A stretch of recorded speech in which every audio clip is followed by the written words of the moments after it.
कि कभी भी अगर स्त्री स्नान करे खुद की पत्नी हो तो पुरुष को नहीं जाना चाहिए। शास्त्र का नियम है, इससे पुण्य क्षीण होता है। और एक बात और नोट करना, कुछ लोगों का नाम नहीं लेना चाहिए। अगर आवश्यक है बताना है तो बता दो।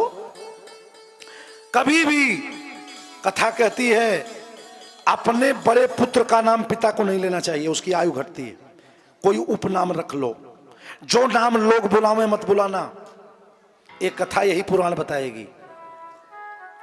बड़े पुत्र का नाम, पत्नी का नाम, पति को, अब पत्नी को पति का नाम और पति को पत्नी का नाम नहीं लेना चाहिए।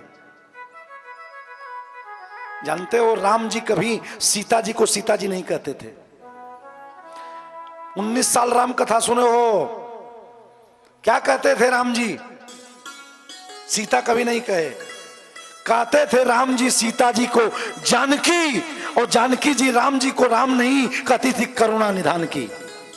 जब हनुमान जी गए लंका में, उधर नहीं जाना है, मत छोड़, समझना कि हम प्रसंग छोड़ रहे हैं, उदाहरण दे रहे हैं। जब हनुमान जी गए लंका, मेरे राम जी ने कहा हनुमान मुद्रिका देने के बाद भी यदि सीता को तुम पर विश्वास न हो तो एक गुप्त मंत्र कान में बता रहा हूं जो हमारे और सीता के अलावा कोई नहीं जानता। और 2 नाम है। क्या क्या कहा? जब सीता जी कहें कि हमें विश्वास नहीं हो रहा कि आप रामदूत हो, और कहा भी सीता जी ने नर बाण रही संग को कैसे। सारी बात के बाद हनुमान जी ने कहा ए माई, कहा क्या? अरे कहा मैं राम जी का दूत हूं। कहा प्रमाण? हनुमान जी ने कहा ओरिजिनल सर्टिफिकेट दिखा रहा हूं, फोटो कॉपी नहीं। कहा क्या? कहा राम दूत में मातु जानकी, राम दूत में मातु जानकी,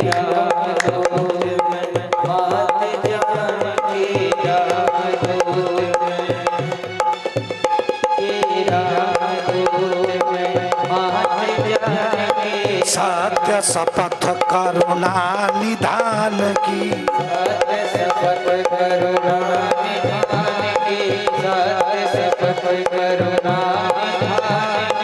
या मुद्रिका मातु में आनी, या मुद्रिका दीनी राम तुम कह सहे दानी।